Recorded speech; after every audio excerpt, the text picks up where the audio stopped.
Space communications. These will be among the main topics for dialogue.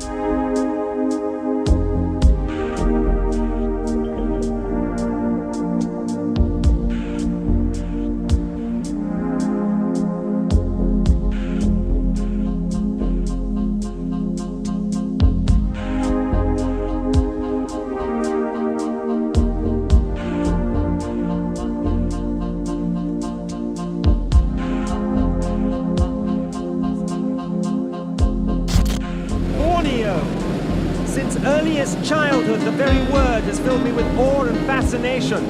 But it's about the last place on Earth I actually expected to find myself in.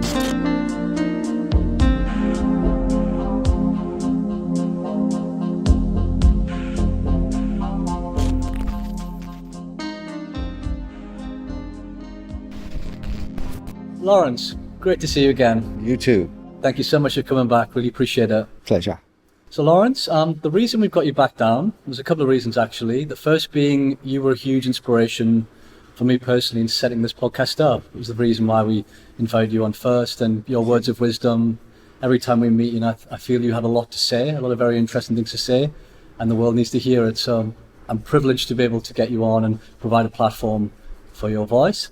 And second of all, the podcast we did 2 months ago was absolutely transformational for myself and a lot of people who've written in or commented on it. And I thought now is a pretty good time to reconnect. So you had a lot of interesting thoughts on the pandemic, on the virus, back 2 months ago.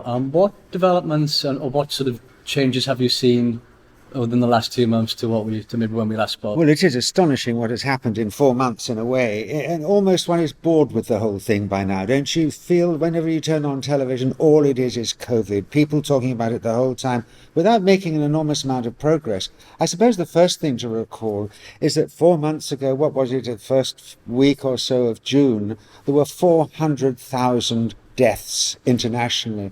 There are now closer to 700,000 deaths. So 300,000 people have died since we talked 2 months ago just from this.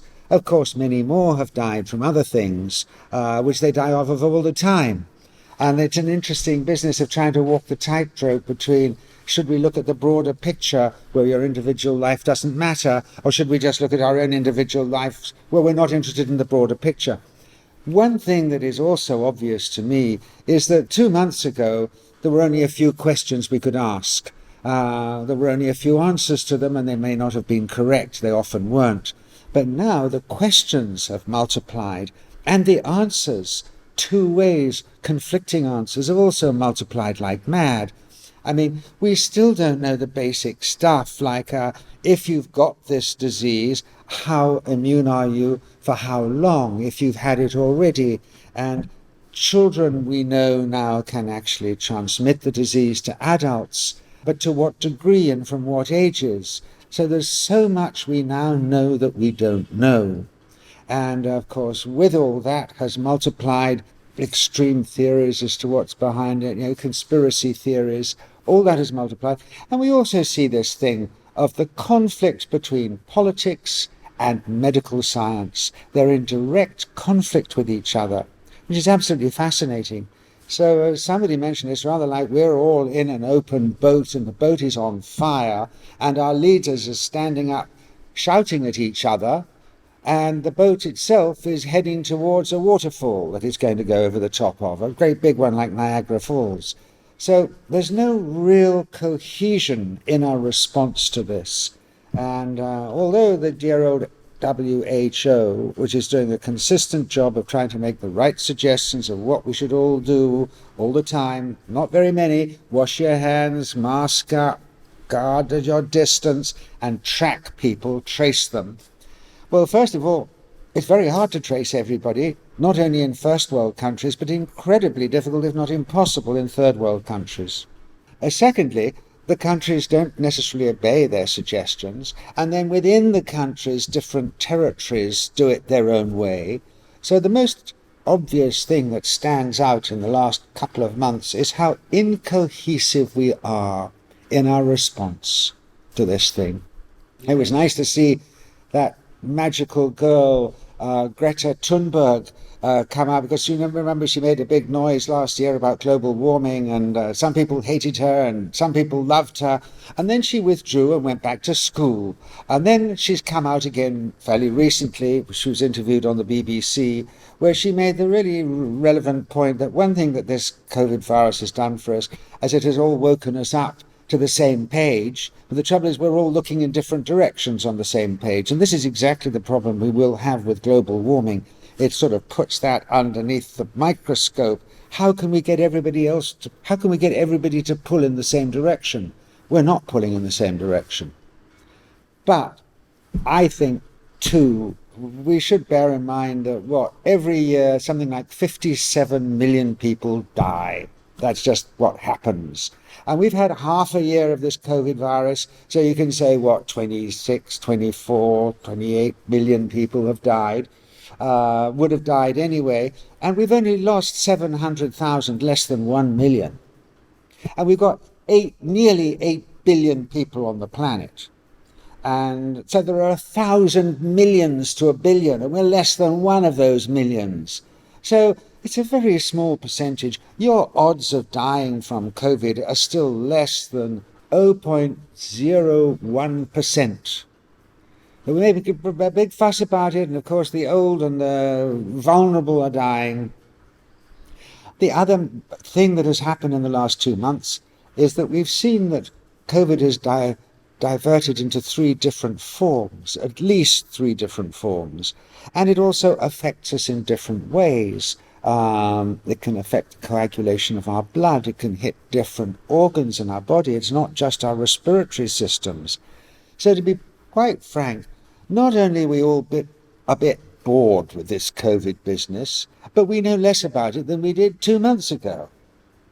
So I guess if I'm supposed to give any advice at all, it's just to hang in, stay cool, don't listen to too much of the nonsense that goes on, keep your inner direction going, and just watch this extraordinary phenomenon unfold. And you mentioned the advice we're giving: washing hands, masks, surveillance. Now, the word surveillance, that's one thing which is always a concern to me. And we are seeing people monitored. You can't go into a store without signing in. I'm hearing now of a build-up towards face recognition. That's the sort of end goal of this, which is very concerning. It's a big worry. Do you see any other trends emerging from this pandemic, other than the fear, of course? Any sort of dangerous trends that we should look out for? Well, I suppose our relationship to authority is something we should look out for, generally, to authority, don't you? I mean, that's one of the things that the hippie movement distinguished itself by. It's not that it rejected experts in their fields, but it rejected authority just for the sake of it. And we have tended to go along very much with authority for the sake of it. Now we're actually seeing how authoritarian the world can indeed be. I mean, this is a time when we all ought to have access to as much information as possible so that we can make our own decisions about the truth or the falsity of it. But there are forces that don't want us to have access to both sides of the same story. And you see it with this division between medical expertise and political interests. They don't want to give us the same story. So I suppose, as you say, I mean, one of the risks is that with this authoritarianism of face recognition, we may find ourselves moving more and more to a world where we can't pay for anything in money, where it's all done electronically, virtual money. So we may be losing control of our individuality. One of the great fears, always from the very beginning, was that we would be ruled by an overall thing, like the ants seem to be in certain respects. You mean such like a new world order where the whole world is run by either one or a very small group of people? Is that what you mean by that? Yes, I do, by a committee. But then again, we're ambiguous about this. I mean, people have said if we are to save the planet from global warming, maybe even if we're to save the planet from the COVID virus, you need to have everybody on the same page doing the same thing, so that totalitarian governments like China have an advantage over democratic governments like ours in the West, because they can tell people what to do and they do it. So we do want to survive, do we not? We don't want our planet to burst into flames and flame us all out of it, but we also don't want our lives totally ruled by the state.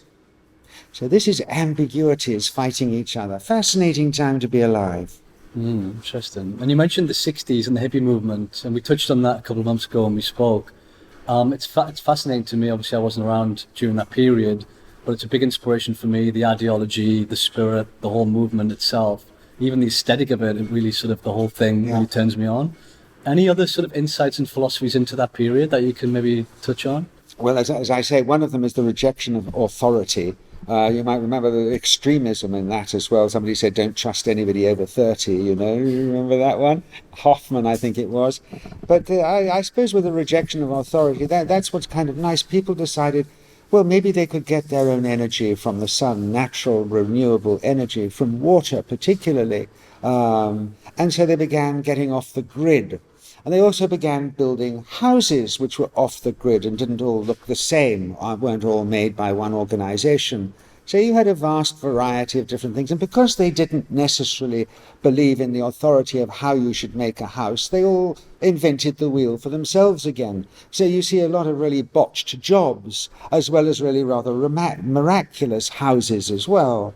And I suppose that's also where this business of geodetic geometry from Buckminster Fuller flowered. But that was an opportunity to make your own houses, either log cabins or rather sophisticated geometrical houses, which contain the greatest amount of space for the minimum amount of material, and which you can orientate towards the stars, the sky, so you could literally see from which constellations rose at which times of the year, what signs of the zodiac you were predominantly ruled by. So people began making houses that placed them in the context of real time rather than clock time. There was also a great expansion, I think, of sensitivity. People reverted to the religions of experience rather than dogma. They didn't want to hear what had been told and written in the great books since the beginning of time. They wanted to be able to feel what they were talking about. And that's one of the things that led to people traveling, trucking around the planet very bravely in many respects. Something which is going to be closing up to us with this COVID virus, I suspect, in the next 2 years. It's not going to be so easy to travel. It's going to be much more expensive. It's going to be the world of the privileged, as it began with. Only the world of the privileged could fly around the place. But this led the so-called hippie movement to become more sensitive to other people's viewpoints, to realizing that their own views and how they'd been brought up is not the only truth, that truth is relative and depends on your perspective. And I like to think this is what sensitized them to injustices. And we have seen that since we talked, Dan, 2 months ago. I think we mentioned how people might be driven inwards and become a little more sensitive to areas which they could ignore in the general hustle and bustle of the world itself. And we have seen the rise of the so-called, Black Lives Matter, massively so. A realization of the amazingly crude brutality of the American police force. And if you've lived over there, you know it's more like an occupying army than it is a protective force. And if we think it's bad in a so-called developed country like America, imagine what it's like in these third world countries where there is no rein on the way the police treat their population. So it made one much more sensitive to that. When one talks about Black Lives Matter, it's not just about the black lives in the first world nations, but a sensitivity to people who are not getting the same deal, sensitivity to the fairness.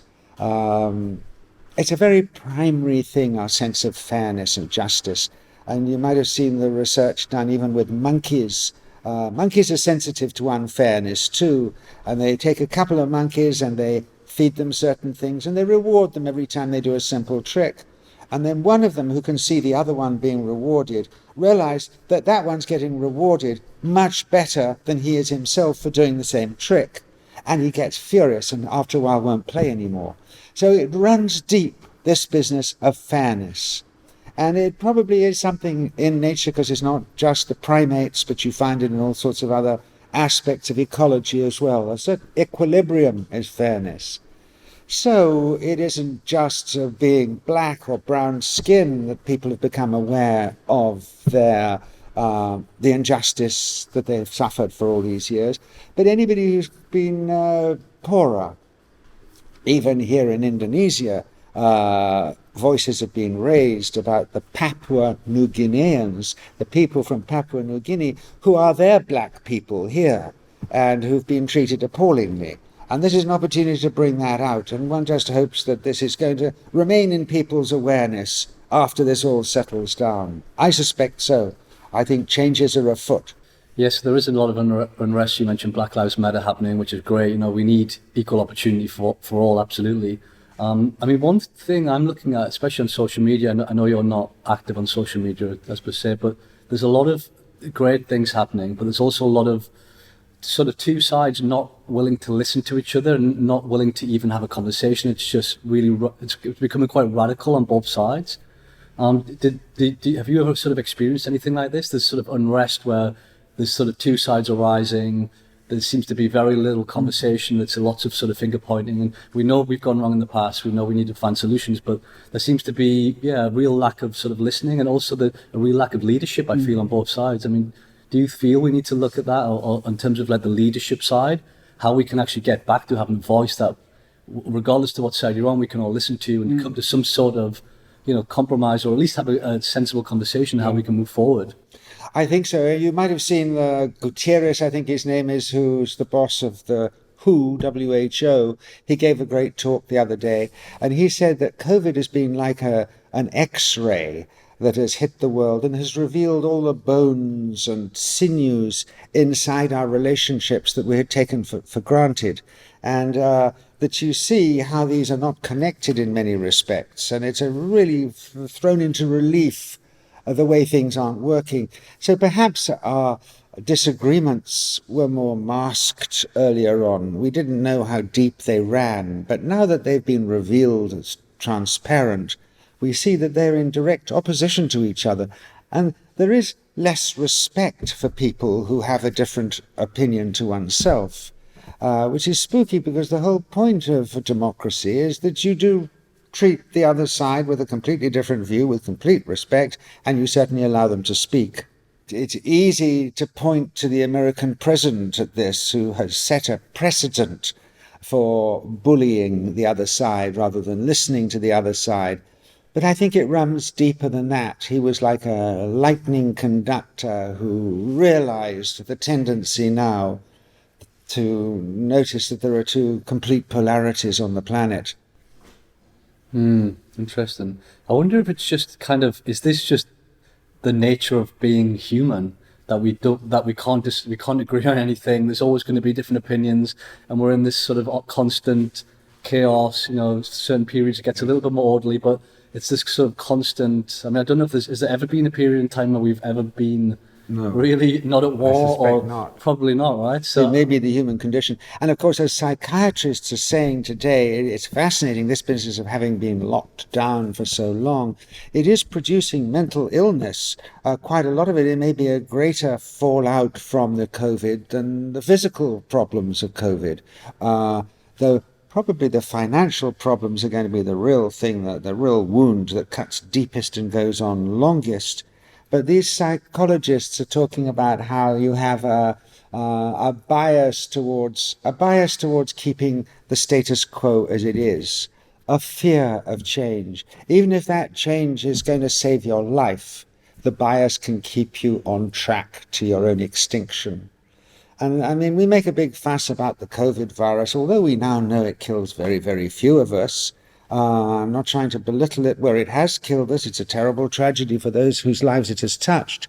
But compared to the broader picture of environmental awareness and of global warming and poisoning, it is small potatoes indeed, is it not? And it would be easy to ignore the lesson that looms, the thundering waterfall just down the road from where our little ship on fire is full of people arguing with each other. And there too, human psychology may come to play, that we ignore. It's very difficult to prepare us for a disaster that's never happened. Many instances, like when they were the experts pointed out that New Orleans was very vulnerable to a major storm. And they even had a storm before the really big one, Katrina, which said, look, if it was a bigger one, we would really cause damage here. But people couldn't plan ahead. That is something to do with the human mind, human psychology. That's why my field is psycho-anthropology. It's fascinating to know how the human mind works, because it might be right there that we can learn how we can respond to these things. That's fascinating. And last time you were on the show, we touched on distributed intelligence and consciousness within nature. Could you go a little bit deeper into that? Because that was one sort of particular thing I found very interesting. And again, that goes back to, looking at us as human beings. We are nature, and it's sort of, and we behave in a certain way because we are part of nature. And I'd be interested to get some more of your thoughts on that. Well, I think I was talking about, for instance, distributed intelligence or emergent behavior, which is the way things behave when you get lots and lots of the same organism all acting together. Even arrays of computers connected together begin behaving like more than the sum of their parts. And we have great stuff here in Indonesia. I mean, a few years back, I had a bad infection. I had septicemia from an infected motorcycle wound. And up in Ubud, I was being carried through the monkey forest by some people on a sort of a bamboo chair from one place to another. And they had to put me down at one point and fix something or other.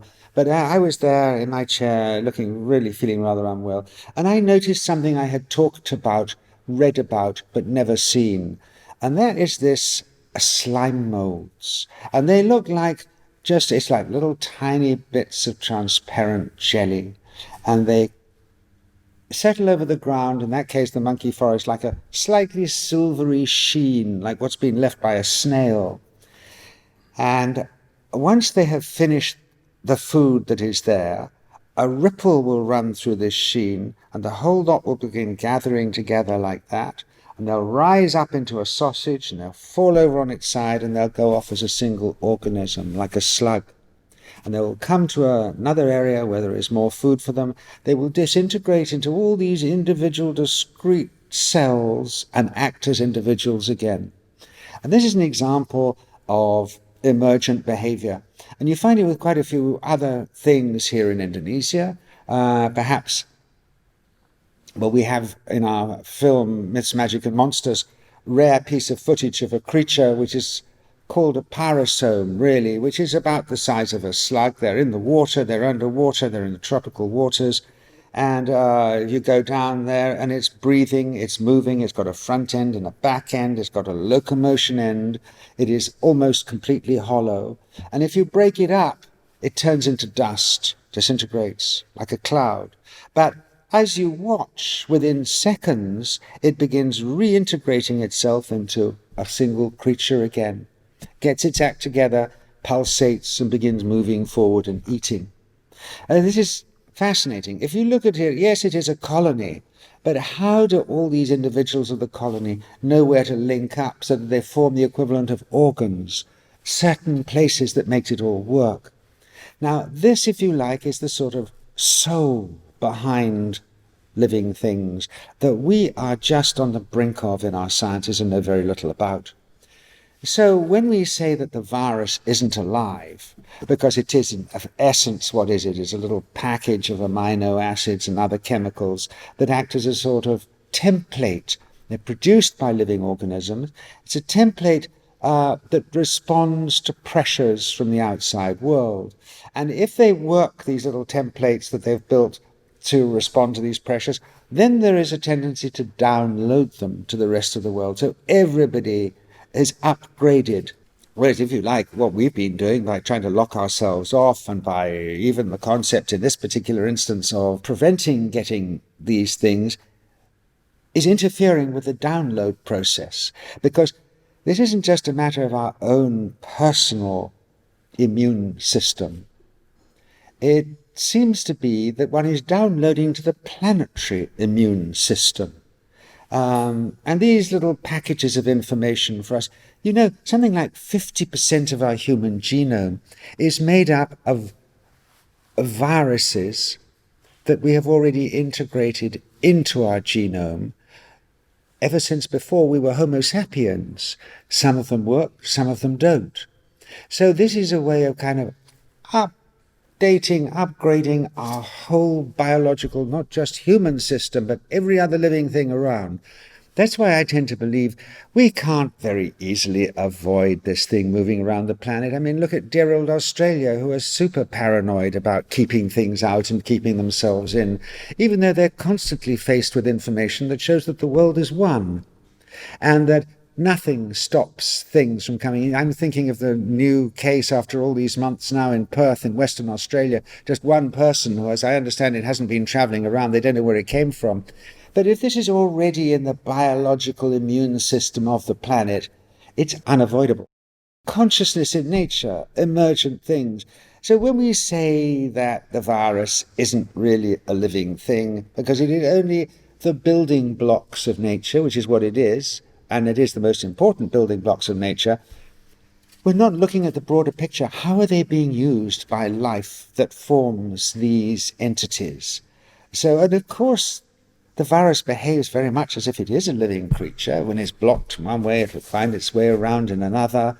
It'll carry on insisting on remultiplying itself as much as it can, because it is part of the overall picture.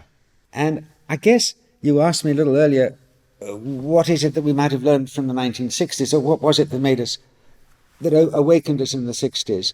And there was a really interesting thing that went on then, was the realization of the difference between allopathic drug and cut mechanical medicine and holistic medicine, which is the broader picture. And it seems to me that our initial planetary approach to COVID-19 has been 100% allopathic, 20th century, last century, drug and cut. It is an enemy, this virus, to us, rather than being a friend, part of the response system to pressures. And that's what comes round to the hippies having wanted to be less reliant on the authority of the doctors and more reliant on the holistic ideas of personal responsibility for your own health. But what we're looking at here with COVID-19 is we are trying to kill it and cut it off. We are completely flying in the face of the holistic view of the whole planet, adjusting to this new, what is in effect an opportunity to learn and to respond, to arm ourselves against the danger of the COVID virus. So we might have been doing it all wrong. We might be reacting the wrong way. It has been mentioned, there's a wonderful, also a new guy I couldn't recommend more highly, other than Zach Bush, who I talked about last time. There's this new French philosopher, Bernard-Henri Lévy, who is a real kick in the arse. I mean, he wakes us all up. He will insult all of us. But he's really clever about how we have overreacted, how these are the winds of madness that have swept the planet. And as I see it, is like a global psychotic convulsion of overreaction. Now, you've seen these psychotic communal convulsions in history. You see them, for instance, in the Middle Ages in certain nunneries, where the nuns have suddenly got crazy about Christ, and they're shouting and screaming and hysterical about the whole thing. So it is indeed like a mental virus that has seized them. It is an idea virus that throws them, makes them sick, throws them off center, rattles their cages totally. Could well be the same under these circumstances. And I suspect in the future we will look back on the history of this global psychotic convulsion of overreaction. Partly due to the fact that it's the first time in history we've all been so closely connected electronically, partly because we have been fed the dark pills of fear, We already have those, as I think I mentioned last time, because we now live longer, safer, healthier lives than we've ever lived in our evolutionary history. We are haunted by fear. The obvious natural corollary. Why am I doing this? You wouldn't think it would be, but that is the way that human minds work. There's something wrong. Why am I still alive? Why am I still so healthy? We've got to find something to fear. The other thing that this great philosopher mentions, Levy, is that maybe the world was hungering for just such a global event. Because there's been so much, and I don't want to say down on fake news because it sounds like Trump talking, but you know, over the last couple of months since you and I talked here, there's tons of absolutely ridiculous fake news on the airwaves. And what we have learned, one of the things that we have learned is that, we've learned a lot of stuff that just simply isn't true. And we have to revert back to our own private palates. We are the ones who are responsible for these things, for what we believe, rather than taking other people's beliefs. It's very interesting. I almost feel like you mentioned earlier about the potential ecological situation, which is going to be far worse than a easily repairable COVID thing. In a few years we maybe moved on, but the ecological crisis which is looming is one that could probably will not be repairable. It could wipe us out, and that's what scientists are saying. I wonder if it's sort of nature's way of sort of making us all act, in this sort of overreaction, this collective psyche where we can't seem to work anything out, and we're sort of getting ourselves further and further into a sort of unusual space. And is that space going to allow us to sort of wake up and look at the future threats that are the real threats that are coming, such as ecological, and we sort of reanalyze the path that we've gone? Like, is this the way of nature in order for us to change, bring us down to our knees, force us to really look at ourselves in the world and make a change? I wonder if that's the sort of it's bigger a good picture. question. It may well be. You see, if we're sleeping and the alarm has gone off and we can't be bothered to actually get up and wake up, you might pinch yourself or take off your bedclothes so you're too cold and you're going to wake up. Maybe that sort of thing is behind our need to be terrified by the tragedy of something real instead of fake actually happening to us all. Maybe one of the reasons for this great psychosis that has gripped the planet, for that very reason, because we need to. It's part of our evolution. It makes us wake up to the real reality. But how else do we wake ourselves up to the fact that we are close to a disaster, which we're still doing nothing about? Yeah, so you mentioned the lockdown earlier, and a lot of people are sort of seeing this as an opportunity to really sort of look inward and step outside of the craziness and hectic lifestyle that they were maybe living before. And it kind of, I feel there is a shift going towards wellness, people waking up to various things.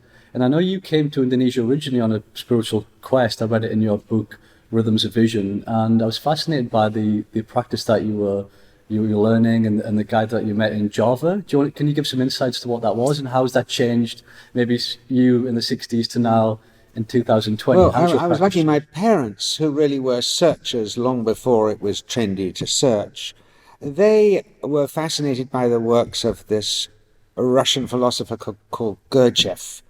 There were two great philosophers called Gurdjieff and Uspensky. And one of the followers of Gurdjieff moved to Mexico after Gurdjieff died and carried on his work in Mexico, which is why my parents moved to Mexico to follow him. Within a year of their getting to Mexico with my brother and I as teenagers, he died, so he acted as a magnet. But we then found ourselves, so my parents were way ahead of their times in terms of the search for meaning. And we had, as a result, fascinating people coming through the house in Mexico when I was a young teenager, surrealist painters, George Adamski, the first person to write about flying saucers or UFOs, Timothy Leary of acid fame. And of course, we were using curanderos, witches, or ancient traditional forms of medicine to deal with things that the doctors were telling us was nonsense, with some success. So take my hat off to my mother. She was way ahead of the game there. I mean, she was even taking mescaline. And no sooner had she read Heaven and Hell by Aldous Huxley, then she wanted to try mescaline to see what it was like. They there, before I did, became involved in a meditational group whose guru was based in Java. So my first trip to Indonesia was as a delegate to a spiritual conference in Java of something called Subud.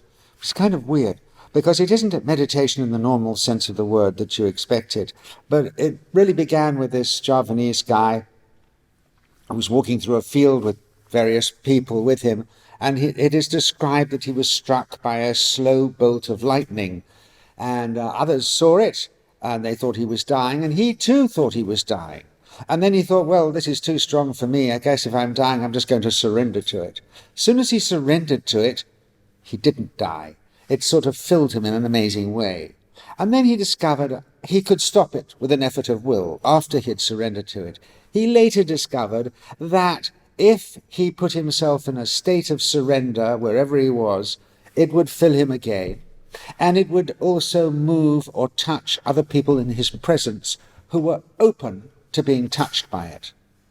So a little crazy, because if you looked at it from an outside point of view, you know, people would jump up and down or sing. Depends to what degree you were being washed by whatever this was. The longer you did it, you tended to be very quiet and much more like a regular meditational state to look at. So this was very powerful stuff, and it was only suggested you do it. It's since spread to about 60 countries around the world. And it's only suggested that you do it for about half an hour at a time. It was actually mentioned as the Subud psychosis in the Lancet magazine in London. It was recognized as a psychosis, but also you have religious psychoses stretching back to the beginning of time, real religious psychoses where people just have a little bit too much of whatever that is, and it bends their outer minds and brains so they're socially hopeless. You can't really do anything with them. So that happened to a few people, but it was a really useful touchstone for my brother, who was also in this thing, and myself, many years of exploring the tribal peoples of Indonesia. The tribal peoples of Indonesia are very close to this place in themselves. It comes from a lot of religion, a lot of meditation, a lot of affiliation with what is beyond yourself. And so when we came to groups of people in the forest whose language we didn't understand, it was perfectly possible to sit with them, to enter this sort of space, and to find you really were one with them. And they felt the same thing. You didn't need language in the same way. And this was always a big problem for Western anthropologists going and visiting tribal peoples, because they want to ask them questions, and they want to make these people show them how they make their pots, instead of just being with them and feeling really who they are and where they're coming from. So a very useful thing it was for us in the first place. Well, that's incredible. I guess we're losing that wisdom as human beings to be able to just sit with someone and feel. I guess you spoke a little bit about the invisible world, and I guess that could Definitely be an element of that, where you just feel something together and you don't even need to verbally communicate. You just feel the energy. And it's a way of, and I guess that, I assume that's how animals quite often will communicate in terms of the energies, and you can pick up sense and feelings and that type of thing. It's fascinating. And also it had more practical outcomes too. I mean, we were in Cilandak in Java when Cilandak was still quite a drive from Jakarta. Now it's part of the Jakarta thing. And we would have to go and pick people up who occasionally came in at the airport. And although we might have received by telegram the arrival time, these people would go into this particular state of trance, the latihan as it was called, exercise, and they would say, no, we're not going to pick them up at the airport, they're not coming. And I said, well, look, it's very clear, why not? Let's go and pick them up now. They said, no, they're not on the plane. Sure enough, very high degree of the times they were correct. So this inner whatever it is also sensitizes your extrasensory perceptions. Incredible. And also in Ring of Fire, you visited an amazing guy by the name of Dynamo Jack, who also had these supernatural abilities. Can you give a little bit of insight to what his practice was, and have you been in touch with him since? Well, alas, Dynamo Jack died in March of this year, but I've had a relationship with him for 30 years on and off, and he was a most remarkable person. because we first found him when we were doing a film. It took us many months of trying to travel around on mystics, magicians, shaman, wise men. We wanted to find if there was anybody really good out there, if they really could do what they said they could do. We found quite a few who were. We found many more who weren't. There are tons of charlatans in this nation of mystics. You found a few who could really do extraordinary things, but of those few, very few of them, if at all, were prepared to be put on camera. So the Western mind immediately thinks, oh, well, they're probably tricksters. They don't want to be put on camera because it's easy to find out what trick they're using. And Dynamo Jack was just a healer, and he claimed that he had learned this form of qigong, manipulating the yin and the yang energies in us. And he would say, for instance, and he would touch you by the hand, he'd say, are you ready? You'd say, yes, boom, he'd give you an enormous shock. He collapsed our sound system go to the ground. Maybe the amount of disbelief you bring to it is proportionate to the strength which you feel back from it. But this man could do extraordinary things. He could light newspapers, he could push bottles over from a distance, he could push brittle plastic chopsticks through very hard surfaces of tables. And so I eventually brought back, as you see in one of my films, a bunch of scientists with voltmeters and all sorts of measuring equipment to see. They were convinced they would find he was a trickster in no time at all, but they didn't. In fact, they too were collapsed at the feet. They completely examined him with Gauss meters to find out if he had any implants in his body or he was using some electrical device. It appears not. He claimed to be one of the last few people around on the planet from an ancient and very living system of becoming adept in manipulating the invisible world of energies, which have long been in our mythology, particularly in Asian mythology. The whole idea of, of acupuncture is based on this flow of yin and yang energies in us. He says it's simply that, raised to a high level through practice. He said everybody could learn it, but we in the West prefer to put all that energy into building cars and this, that, and the other, whereas in the East they have put hundreds of years into learning how to manipulate and understand these energies in their own bodies. I followed him around for many years, pleading to be allowed to film him. He wouldn't allow us to film him. He said, well, the Western mind will just immediately think, this man's a trickster, how does he do it? And if I tell them everybody could learn it, they would think he was not only a trickster but a liar as well, So why bother? But an occasion came when eventually he said, okay, go ahead, well, you can film this. And, what footage is out there without much explanation on YouTube? It's got millions and millions of hits. I get thousands of letters over the years asking me, how does he do it? Where is this man? But he's always said, no, don't bring me. I'm already healing tons of people. And he was healing them for nothing because part of his tradition is not to receive payment. He can receive gifts. So he was a healer to the president as well, the president of Indonesia, Suharto. So their gift to him, President Suharto's gift to him, was to have his children educated in Los Angeles. But I used to go back to him a lot until the shocking discovery of his death after a few years of cancer. I knew that he had cancer, and he said, I think I've just been overdoing it, like anything else. If you're a boxer and you overdo it, you get what maybe Cassius Clay got. I think I've done the same thing, he said. So yes, there is a tradition, ancient tradition in Asia of people who can manipulate invisible energies. He said he reckoned there were about 5 of them in the world, but the other 4 weren't stupid enough to go public.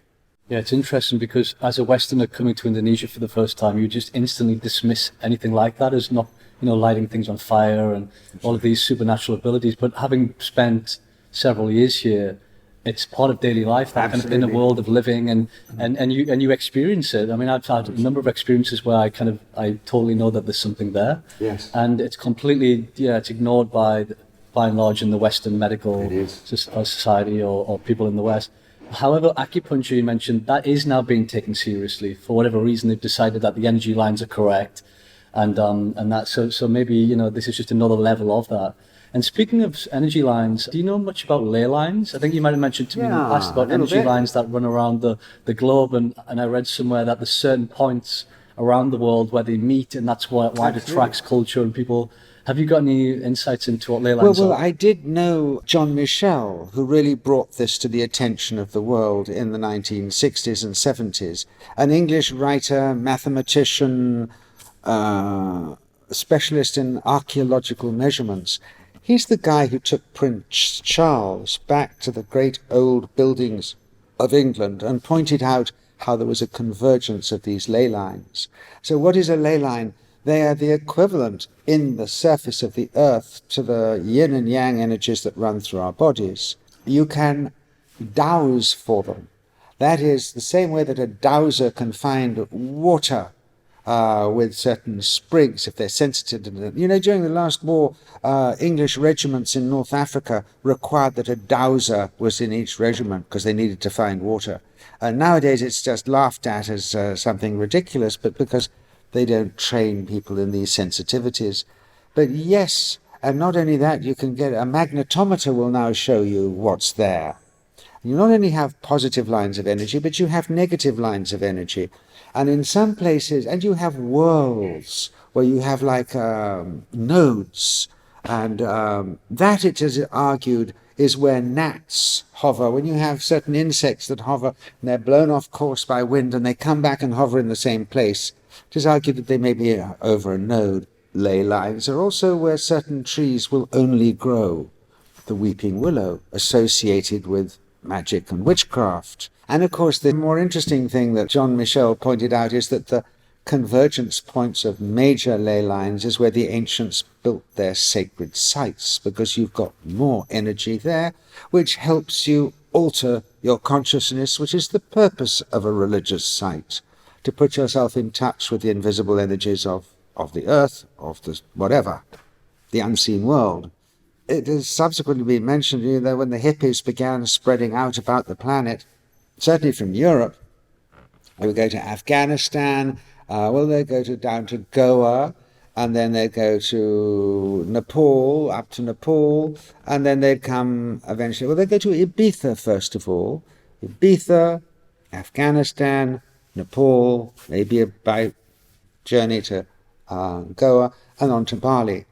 And it has been argued that as were the original pilgrimage sites in Europe, were definitely following ley lines from one sacred site to another.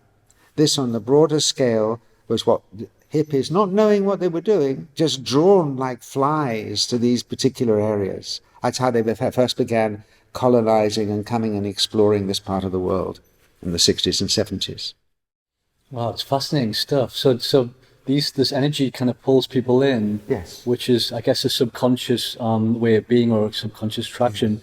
But when people are building things over them, way back hundreds of years ago, I wonder how they even knew that ley line existed. And again, is that something that they may have been much more sensitive to that world, and probably were, and not so sensitive to the world of mechanics and reason. The less you are educated, the less you've eaten of the apple of knowledge of rationalism, the more you can still feel. And I wonder what Prince Charles was, why was he so fascinated? He just wanted to learn about it, or did he have something? He wanted to learn about it, and it is to the credit of the royal family, they're pretty fey. They believe in this stuff. They believe in something beyond the material world, not in the orthodox religious way necessarily either. They've been practicing all sorts of alternative medicine for years and years, and bless them, they stay alive forever. Look at the Queen Mother. She was, goodness knows when she died, way after 100. So yes, they're quite open to this sort of stuff.